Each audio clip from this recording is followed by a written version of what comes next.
गोंयकारांक नुस्त्या सयत भाजयेची सदच्या जिवनात तितकीच गरज आसता। भाजयेच्या दरात वाड जायत आसा। कांदो बाजारात 50 रुपया किलो विकलो वता जाल्यार कांदो आमकां जेवणात जायच पडटा। पूण फलोत्पादन महामंडळाच्या गाड्यांचेर कांदो 35 रुपया किलो ह्या दरांत विकतात। हेर भाजयांच्या दरा सयत मसाल्याचे दर खूब वाडल्यात। नुस्त्या बगर गोंयकारांक शीताची उणी ताळ्या सकल देवना, पूण गोंयकारांक सदच्या जेवणात भाजयेचो तितलोच वापर करतात। सकाळचो नाश्तो धरून रातच्या जेवणा मेरेन भाजयेचो एक तरी पदार्थ आमी गोंयकार करतात।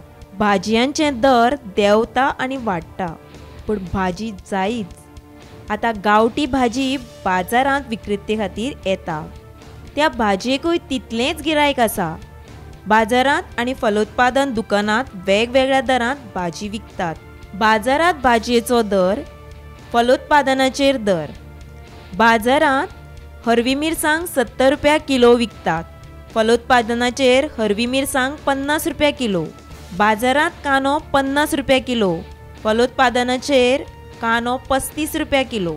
बाजारांत गाजर 50 रुपया किलो। फलोत्पादनाचेर गाजर 38 रुपया किलो। बाजारांत फ्लावर 40 रुपया किलो। फलोत्पादनाचेर फ्लावर 29 रुपया किलो। बाजारांत बटाट 40 रुपया किलो। फलोत्पादनाचेर बटाट 28 रुपया किलो। बाजारांत टमाट 40 रुपया किलो। फलोत्पादनाचेर टमाट 35 रुपया किलो। बाजारांत कोबी 30 रुपया किलो। फलोत्पादनाचेर कोबी 21 रुपया किलो। बाजारांत लसूण 350 ते 400 रुपया किलो। फलोत्पादनाचेर लसूण 363 रुपया किलो। बाजारांत आलें 150 ते 180 रुपया किलो। फलोत्पादनाचेर आलें 150 रुपया किलो विकतात। अशी सगळ्या भाज्यांची दर आसा। गोमंतक टीव्ही खातीर उषा जरावकर।